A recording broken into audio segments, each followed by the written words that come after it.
जय सिया राम सभी को। रामचरितमानस और सुंदरकांड। हम लोग सुंदरकांड के दोहा संख्या 2 पर हैं, जो इस प्रकार है कि राम काज सब करि हहु, तुम बल बुद्धि निधान, आशीष देई गई सो, हरसि चलेउ हनुमान। तो सुरसा का प्रसंग इस दोहे के साथ समाप्त होता है।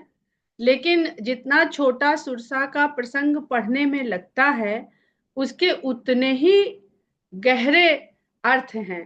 देखिए, ये जो प्रसंग चल रहा है, ये समुद्र के ऊपर चल रहा है। तो समुद्र जैसा दिखता है ऊपर से, भीतर उसके बहुत गहराई होती है। तो जो जितने भी ये प्रसंग हैं, इनमें बहुत गहराई है। तो क्योंकि सुंदरकांड को बहुत अधिक पढ़ा जाता है, लोग बड़े चाव से पढ़ते हैं, समय समय पर पाठ करते हैं। कुछ लोग तो नियमित रूप से पाठ करते हैं, मंगल शनिवार या प्रतिदिन, अपनी अपनी क्षमता अनुसार। तो इस पर जितनी ज्यादा बातें हम लोग को जो समझ में आ रही हैं, उनको समझ लें तो समुद्र के ऊपर ऊपर उड़ने के अलावा उसका आनंद और भी हम लोग पा सकेंगे जब हम लोग पढ़ेंगे। तो फिर हम यहीं पर देखते हैं कि जो पहली चौपाई है कि जामवंत के बचन सुहाए। और ये हम लोगों ने कल समझा कि जो जामवंत जी ने उनको याद दिलाया। तो ये सुंदर कांड है। और स्मरण करने के बाद, भगवान का स्मरण नहीं, अपना स्व, हमारी क्या क्षमता है, उसका स्मरण जब हुआ, तब ये सुंदर कांड में प्रवेश हुआ। यानी तब जीवन सुंदरता की ओर अग्रसर होता है। हमें अपने स्वयं का स्वरूप क्या है, हम क्या कर सकते हैं, इसका बोध जो कोई करवा दे। जो अपने आप होता है, जो अपने आप बखान किया जाता है, वो अहंकार होता है।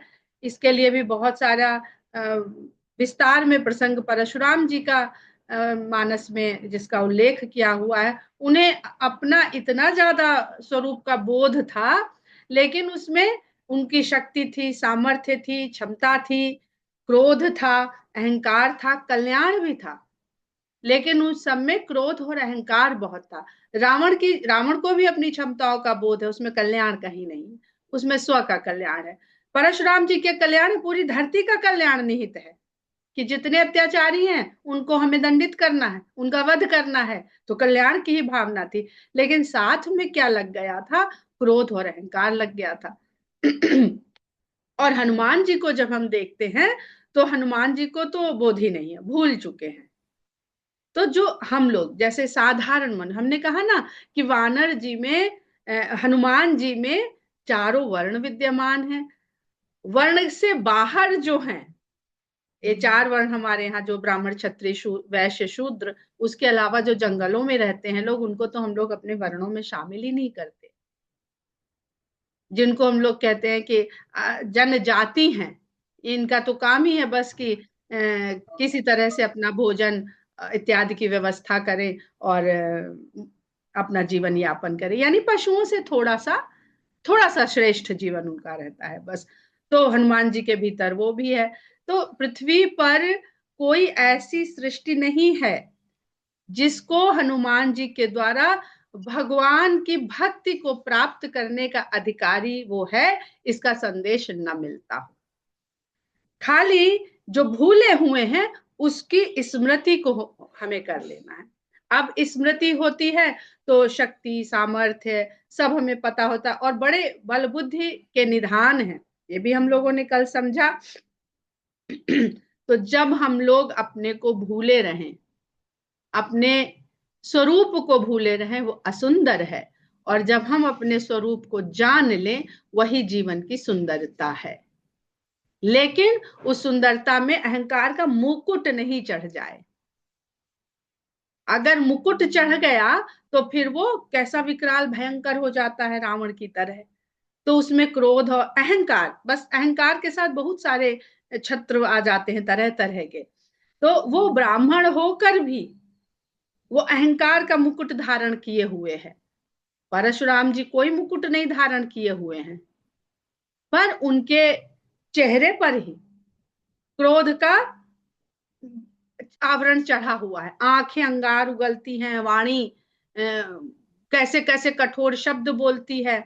तो जरूरी नहीं है कि मुकुट ही धारण करने से अहंकार हमारे को अपनी गिरफ्त में लेता है।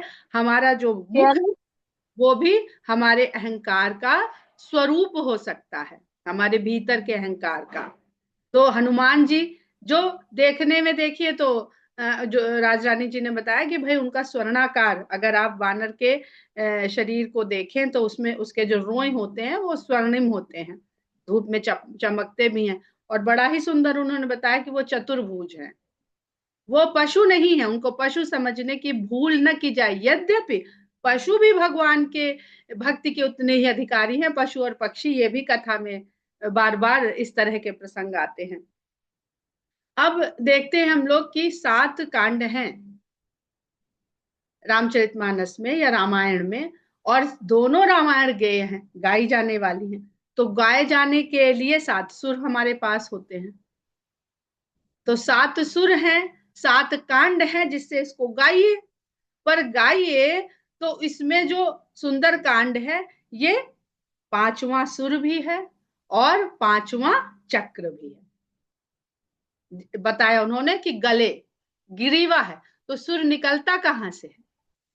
गले से निकलता है भीतर व्याप्त है। कोई कहता ना हम दिल से गाइए, कोई गुरु बताएगा पेट से गाइए, पर वो निकले, आप गाएं चाहे जहां से, निकलेगा वो गले से ही।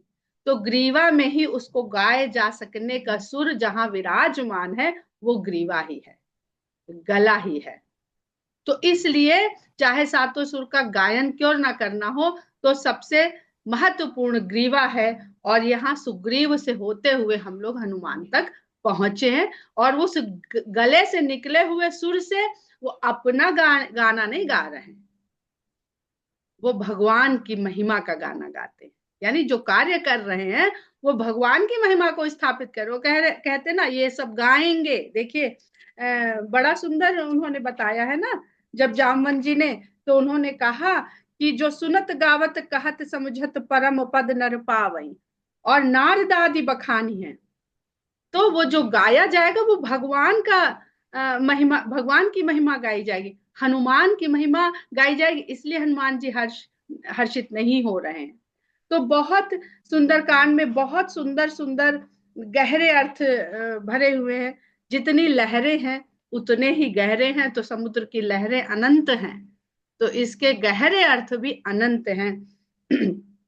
और 5वां सुर जो है, अब अगर आप सारे गामा पाधानी देख लीजिए, तो केवल पा ऐसा सुर है जो पंचम भी है, और जिसका आरंभ, जिसको कहने के लिए पा कहा जाता है। षडज प्रथम है तो श है, ऋषभ द्वितीय है, रे है, गांधार तृतीय है, कहीं कोई सामंजस्य नहीं है।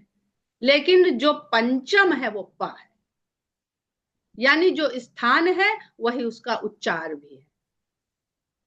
तो गले की सुर की महत्ता क्या है कि जो भाव है और जो वाणी है वो क्या एक है? शब्द अर्थ, इस पे बात करेंगे कभी कि शब्द और अर्थ की सामंजस्यता क्या होती है। वो केवल राम और सीता का ही सामंजस्य है, आगे शायद सुंदरकांड में ही ऐसा प्रसंग आए कि हम लोग उस पर भी चर्चा कर सकेंगे।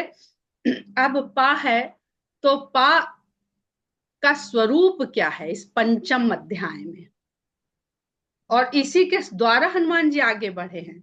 तो ये है आपके पुण्यता, पवित्रता, प्रवीणता, पराक्रम और पुरुषार्थ। ये उनको चेत हो गया, और चेत हो गया, बोध हो गया। तो जिस पर्वत पर उन्होंने चरण धर के उठान भरी आगे बढ़ने की, वो पाताल में चला गया। अर्थात व्यक्ति कहीं जाता है वहां उसके नाम का पत्थर लग जाता है। यहाँ आप कहीं चले जाइए, देख यहाँ पत्थर, यहाँ फलाने फलाने सन में फला फला महान व्यक्ति आया था, किसी का नाम नहीं लेंगे, या उनके द्वारा यहाँ शिलान्यास किया गया। तो पत्थर क्या है? पत्थर आपका जो वो यश कीर्ति नाम, इसकी जो इच्छा है वो वहां जड़ जाता है। पर हनुमान जी तो उस गिरी को पाताल में भेज देते हैं, कोई पहचान नहीं। यहां से हनुमान जी ने उड़ान भरी थी, कोई शिला नहीं, कोई वहां पे शिलालेख नहीं, वो पाताल में चला गया। तो जो यश और कीर्ति है वो नहीं चाहिए हनुमान जी को। और फिर रास्ते में दूसरा मिलता है पर्वत। जब यश कीर्ति से उसका हमें नहीं चाहिए, हमें नाम नहीं चाहिए। तो बहुत सारे लोग नाम नहीं चाहते हैं कि सारी हमारी वेल्थ का पता चल जाएगा तो इनकम टैक्स का या ईडी का छापा पड़ जाएगा, तो मैनाक से भेंट होती है, तो उन्हें वो भी नहीं चाहिए, उसका भी स्पर्श करते हैं और आगे बढ़ जाते हैं। तो उन्हें धन भी नहीं चाहिए, स्वर्ण भी नहीं चाहिए और यश भी नहीं चाहिए। तो अब दो जगह से तो वो पास हो गए।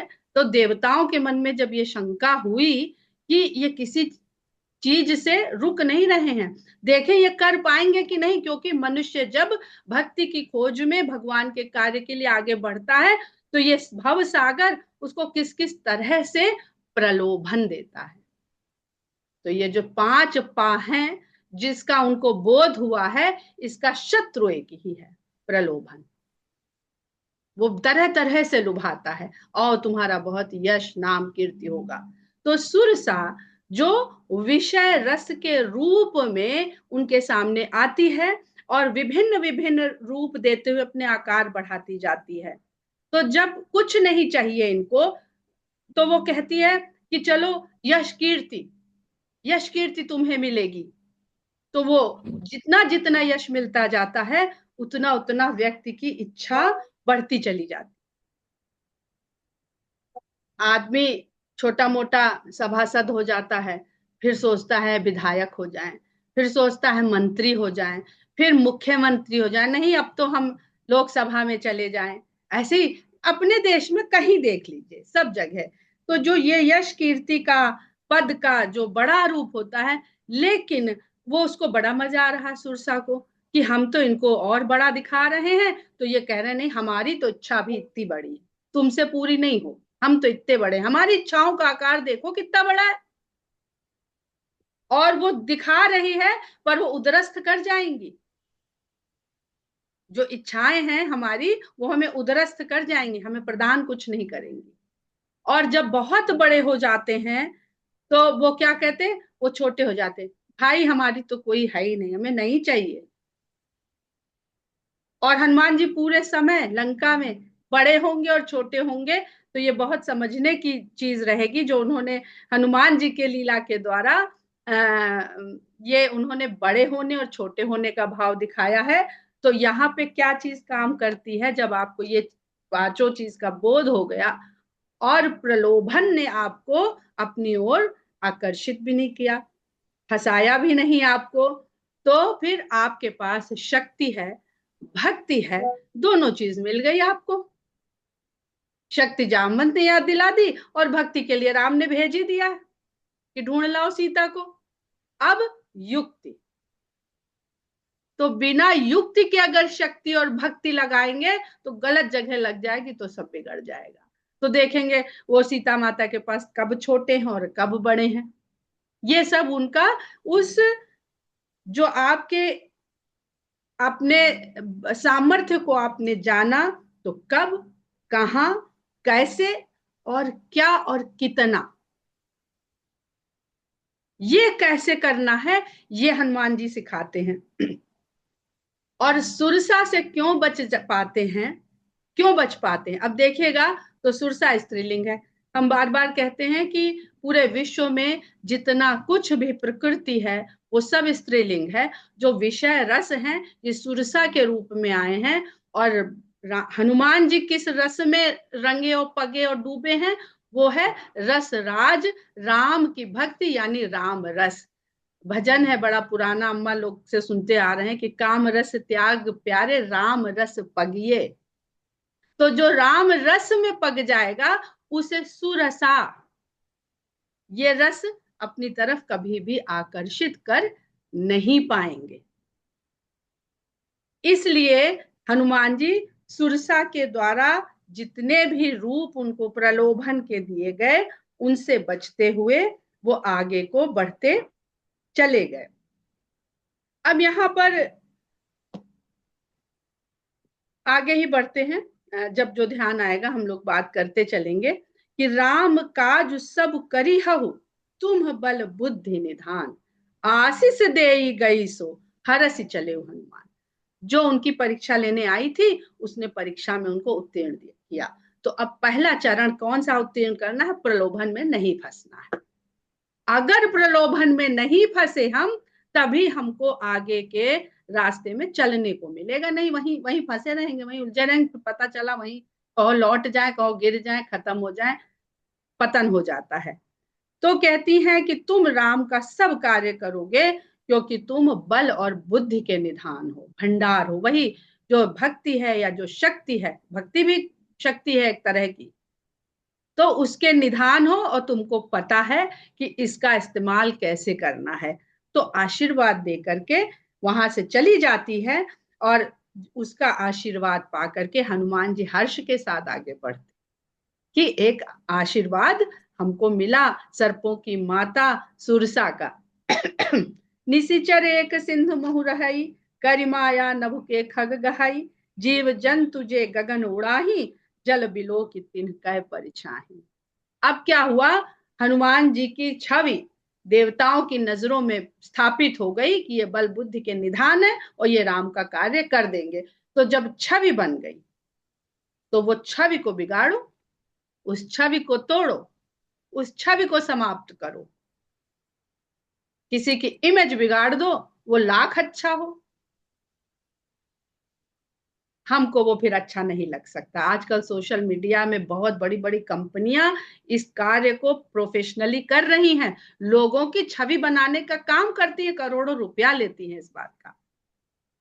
तो इतनी महत्वपूर्ण ये छवि है। तो निशिचर एक सिंधु सिंधु महरई, कौन सा सिंधु? यही भवसागर। इसमें अनेक निशाचरी ऐसी रहती हैं जो माया करके नभ में उड़ने वाले पक्षियों को खा जाती हैं। आप तो ऊंचाई पा गए, आगे बढ़ते चले जा रहे हैं, पर वो फिर खा लेती। तो प्रलोभन से बचे तो अब इमेज बचाओ। अंदर से आप लालची नहीं हो, लेकिन आप जानते हो, आपका भगवान जानता है कि आप लालची नहीं हो, पर संसार तो इमेज बिगाड़ रहा है और संसार तो जानता नहीं है। जीव जंतु जे गगन उड़ाही, जल बिलो की तिन्ह कै परछाही। जल में उनकी परछाई को देखती है, गहई छाह सक सो न उड़ाई। वो उनकी छाया को पकड़ लेती और फिर वो उड़ नहीं सकते। एह विधि सदा गगनचर खाई, इस प्रकार गगनचर प्राणियों को खाती रहे। और गोस्वामी जी लिख देते हैं, जीव जंतु जे गगन उड़ाए, वो खग हैं, लेकिन वो खग कोई भी हो सकते हैं। इस पृथ्वी से जब आकाश की ओर यात्रा करते हैं तो अपनी सामर्थ्य से कोई भी, जैसे हम अपने शरीर को, ये भौतिक शरीर है ना, तो भौतिक शरीर को अगर पृथ्वी के गुरुत्वाकर्षण से आजाद करना होता है तो एक पीछे फोर्स लगाना पड़ता है। जब वो फोर्स, जैसे हम जब धरती पे कूदे तो हम एक फोर्स लगाते हैं, गिरने के लिए फोर्स नहीं लगाना पड़ता। ऊपर छत पे है और अगर ज्यादा लटक गए तो अपने आप गिर जाते हैं।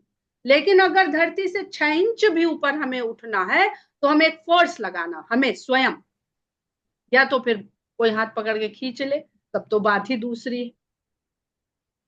इसी तरह से जितने भी धरती के क्षेत्र को छोड़ के उड़ने वाले हमारे यातायात के साधन हैं, वो एक फोर्स लगाते हैं, तब वो धरती के विपरीत दिशा में जा पाते हैं। तो ये तो भौतिक तत्व को जब धरती के गुरुत्वाकर्षण ने थाम रखा है, बंधे हुए हैं गुरुत्वाकर्षण से, अदृश्य शक्ति है गुरुत्वाकर्षण की। तो जो भीतर की चेतना है, आत्मा है, उसको जिसने बांध रखा है, वो भौतिक शरीर को बांधने वाला आकर्षण नहीं दिखता है, बल नहीं दिखता है, तो फिर हमारी जो आत्मा है उसको जिसने बांध रखा है यहाँ पर, दूसरे शरीर में होने के कारण वो बंध गई है, तो वो भी हमें दिखेंगे नहीं। तो शक्ति और बल, शक्ति होती है, बल लगाया जाता है। जब फिजिक्स पढ़िए तो शक्ति और बल अलग अलग, पावर और फोर्स, ये पढ़ाया जाता है। लगाते ही वो फोर्स हो जाता है, और होता है, निहित होता है, तब तक वो पावर है, शक्ति है। सोई छल हनुमान कह कीन्हा, उसने भी हनुमान के साथ यही किया। अब हनुमान जी भक्त हैं, भक्त देख के चलिए कि भक्त है, जा रहा है भगवान का। तासु कपट कपि तुरत ही चीना, उसके कपट को कपि ने तुरंत पहचान लिया। ताहि मारि मारुत सुत बीरा, बारिधि पार गयो मति धीरा। तो इमेज को बिगाड़ने के लिए बुद्धि में धीरता का होना आवश्यक है। आजकल टीवी में देखते हैं ना, इमेज बिगाड़ी जा रही, लोग क्रोध में आके बहुत जोर जोर से अरे तो बहस करने लगते हैं। सिद्धार्थ, और हनुमान जी जो प्रलोभन से मुक्त हो गया है, उसके लिए फिर ये मुश्किल काम ज्यादा नहीं है। ताहि मारी मारुत सुत बीरा, बारिध पार गयो मति धीरा, तहां जाई देखी बन शोभा गुंजत चल चल मधुर। जब समुद्र के पार गए तो वहां उन्होंने सुंदर वन देखा, बहुत सुंदरता है उस वन में, जहां भौरे गुंजार कर रहे हैं, मधु के लोभी भौरे वहां गुंजार कर रहे हैं। नाना तरु फल फूल सुहाए, खग मृग वृंद देख मन भाए। अनेक सुंदर सुंदर वृक्षों पे अनेक प्रकार के सुहावने फल और फूल लगे हुए हैं, और ऐसे ऐसे सुंदर पक्षी हैं, पशु हैं, जिनको देख के मन बड़ा प्रसन्न हो जाता, मन को अच्छे लगते हैं। तो लंका में भी जब पहुंचे हैं तो कितना सुंदर उनको वहां पर दृश्य दिख रहा है, पर अभी फल और फूल उनको कुछ खाना नहीं है। जो विश्राम नहीं कर सकते हैं वो, और कोई होगा भाई, अरे चलो किसी के उसमें गमी में जाते हैं लोग, स्टेशन पर उतरते कहते पहले ले लो समोसा और चाय ले लो, वहां पता नहीं कै बजे खाना मिलेगा, गमी में जा रहे हैं, मांग भी नहीं पाएंगे। तो हृदय से आप कहीं किसी के यहाँ शोक प्रकट करने नहीं जा रहे, भूल जाना चाहिए। शोक है तो भूल जाइए कि भूख भी लगती है, प्यास भी लगती है। तो गोस्वामी जी ये चौपाई यहाँ इसीलिए डालते हैं, इसलिए भी डालते हैं, जाने क्या इसके कितने तात्पर्य होंगे। सैल विशाल देखिए कागे, तापर धाई चढ़े भय त्यागे। और वहां पर भी उनको एक विशाल पर्वत दिखा तो दौड़कर उस पर चढ़ गए, भय को त्याग दिया। आप नए नगर में घुसिए, नए क्षेत्र में जाइए तो सबसे पहले डर लगता, लेकिन वो भय को त्यागते हैं और चढ़ जाते हैं। तो पहला पर्वत जिस पर वो चढ़ के उठान भरते हैं या उड़ान भरते हैं, जो भी कह लीजिए। दूसरा पर्वत मैनाक पर्वत, और तीसरा जो लंका को देखने के लिए। तो देख तो लीजिए कि कहाँ आए हैं, तो ऊंचाई से ही आप देख पाएंगे कि क्या क्या दोष विकारों का ये नगर है, साम्राज्य है। उमा न कछु कपि कै अधिकाई, प्रभु प्रताप जो काले ही खाई। गिरि पर चढ़ी लंका ते ही देखी, कहीं न जाई अति दुर्ग विसेखी। शंकर भगवान उमा से कहते हैं कि इसमें अब उनके मन का हाल कौन जान रहा है, शंकर भगवान, क्योंकि वो स्वयं ही है। तो कह रहे हैं इसमें उनकी कोई सामर्थ्य की अधिकता नहीं है कि अरे अभी तो इतना उड़ के आए थे, इतने वहां से निपटे सबसे, और दौड़ के पर्वत भी चढ़ गए, सांस भी नहीं ली, फल भी नहीं तोड़ के खाया, एनर्जी कहाँ से इतनी आ रही है। जब हम लोग सांस को खींचते हैं, चढ़ाते हैं ना ऊपर, सांस लीजिए, तो फिर कहते हैं अब रोकिए, इसको रोकिए और वहीं बने रहिए। तो वहां से फिर वो देखते हैं और पर्वत पर चढ़ करके लंका को देखते हैं, तो क्या देखते हैं, बड़ा ही विशेष रूप से बना हुआ किला है यहाँ। तो बड़ा आनंद आ गया कि अरे वाह, ये तो बड़ा कैसा है, अति उतंग जल निधि चौपासा, बड़ा ऊंचा है और चारों ओर समुद्र का घेरा बना हुआ है। कनक कोट कर परम प्रकाशा, और जो उसकी चहार दीवारी है परकोटा, वो सोने का बना हुआ है, बहुत प्रकाशित है। जब आदमी पहुंचता है ना धीरे से अपने आगे के चक्र की ओर, तो उसको प्रकाश दिखता है सबसे पहले, और उस प्रकाश में ही वो भ्रमित होकर बस कभी कभी वहीं रह जाता है। अरे ये आनंद मिल तो गया, अब क्या करना, दर्शन हो गए स्वयं के भीतर प्रकाश के। कनक कोट विचित्र मणिकृत सुंदर आयतना घना, चौहट्ट हट्ट सुबट्ट बीथी चारुपुर बहुविधि बना। गजबाज खच्चर निकर पदचर रथ बरूथ निको गने, बहुरूप निस्तर जूथ अति बल सेन बरनत नहीं बने। जो साम्राज्य का देखते हैं कि क्या क्या है, तो कनक कोट विचित्र मणि, सोने के चार दीवारियों से घिरा हुआ है पूरा नगर, और विचित्र मणियां जड़ी हुई हैं उसमें, बहुत सुंदर। चारों ओर जो बाजार हैं, जो गलियां हैं, जो सड़कें हैं, जो चौराहे हैं, वो बहुत सुंदरता से बने। और अनेक प्रकार के पशु, हाथी, घोड़े, खच्चर, पैदल, रथ, इन पे बहुत सारे लोग, रथों के समूह आ जा रहे हैं। मतलब पूरी चहल पहल है नगर में, वैभव साम्राज्य बढ़िया दिखाई पड़ रहा है। बहुरूप निश्चर जूथ अतिबल, बहुत प्रकार के निशाचरों के झुंड बहुत बलशाली हैं।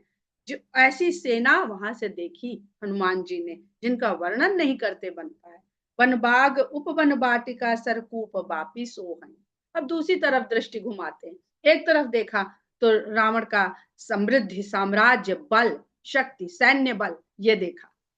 दूसरी तरफ देखते हैं तो नहीं, प्राकृतिक भी सुंदरता यहाँ खूब है। वन बाग उपवन बाटिका सरकूप बापी सोहई, नर नाग सुर गंधर्व कन्या रूप मुनि मन मोह। अब वहां जाके क्या होता है, बहुत सारे ऋषि मुनियों को तुरंत इंद्रदेव भेजते हैं अप्सराएं कि जाओ भाई इनका परीक्षा तो लो। तो वैसी भी वहां दूसरी तरफ देखते हैं तो ऐसी सुंदर सुंदर कन्याएं हैं जिनका रूप मुनियों के मन को भी मोह ले। आगे बढ़ने पे सब कितने सारे प्रलोभन आते हैं। कहूँ माल देह विशाल शैल समान अति बल गर्जही। तो खाली सौंदर्य ही नहीं है, बलशाली योद्धा भी हैं जो मल्ल युद्ध कर करके अपनी देह को विशाल बनाए हुए, पुष्ट किए हुए हैं। और शैल समान, पर्वत के समान उनका बल है, और गर्जना कर करके भिड़ने के लिए एक दूसरे को चुनौती देते हैं। नाना अखाड़े ने भी रही बहुविध एक एकन तरजई। बहुत सारे अखाड़े हैं, क्योंकि इतना बड़ा योद्धा है, तो जब वो सब रोज अभ्यास नहीं करेंगे तो क्या खाक लड़ेंगे। नाना अखाड़े ने भी रही बहुविध एक एकन तरजई, एक दूसरे को ललकार रहे। कर जतन भट कोटिन विकट तन नगर चहु दिस रक्षही। अनेक प्रकार के यत्नों, जो पहरेदारी करने वाले वहां का सैन्य बल है, वो चारों दिशाओं की रक्षा करता है। और बहुत बड़े यत्न हैं, अलग अलग प्रकार से नगर की रक्षा हो रही है। कहूँ महिष मानुष धेनु खर अज खल निशाचर भक्षणी। तो कहीं देखते हैं तो निशाचर लोग भैंस का, मनुष्य का, गाय का, बकरे का, ये दुष्ट राक्षस भक्षण कर रहे हैं, पूरी तरह से मांसाहारी हैं। अज शब्द जो है संस्कृत का है और बकरे को कहते हैं। अगर आप लोग, एक त्योहार होता है जिसको कहते हैं ईद उल जहा, तो उसका अगर संधि विच्छेद करें तो वो अजह, अजह जो हम लोग विसर्ग लगाते हैं वही अजहा बना हुआ है, जिसको बकरीद कहते हैं सामान्य भाषा में। तो वो अजह का ही वध करते हैं, इसलिए उसको इस तरह से उसको नाम मिला हुआ है। एहिलाग तुलसीदास इनकी कथा कछु कह कही, रघुबीर सर तीरथ शरीरन त्यागी गति पई सही। हनुमान जी देखते हैं और तुलसीदास जी इसको कहते कहते इतने भाव विभोर हो जाते हैं, और देख रहे हैं कि हनुमान जी की दृष्टि क्या क्या देख रही। अरे ऐसे ऐसे लोग भगवान राम के बाण रूपी तीर्थ से शरीर त्याग करके अपनी परम गति को पाएंगे। ये तुलसीदास जी भाव विभल हो जाते हैं।